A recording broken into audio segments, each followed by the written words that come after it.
Okay, let's go. Yan, nag-aapura na siya lumabas. O, yung bata, o. Thank God. Salamat sa Panginoon.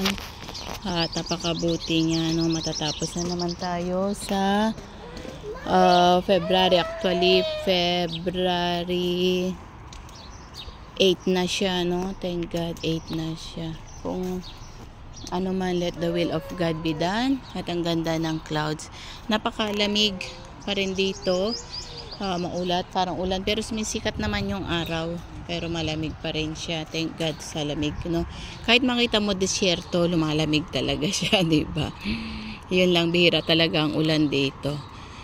So, thank God, napakabuti niya. Walang masabi kundi salamat sa Panginoon. Tunay na mabuti ang ating Panginoon at tunay na marami siyang nagagawa at tunay na ang Panginoon ay talagang Diyos na buhay at meron siyang ginagawa. You see the cat, Georgie?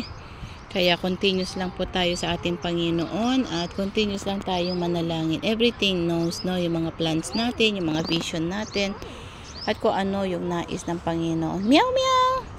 May pusa. Kaya salamat sa ating Panginoon. Minsan sad, minsan homesick, minsan parang daming iniisip. Kahit nasa OFW ka, daming problema talaga. Pero thank God kasi may Diyos tayo na hinihingian at yung problema ay sinusolusyonan niya. Kasi may Diyos na tumutulong at in-offer natin lahat sa Kanya. Kaya thank God sa lahat ng bagay. Okay. Thank God. God bless you all. Bye. Okay, okay. We get the cat. Gusto daw niyang kunin yung cat. Okay, okay, okay.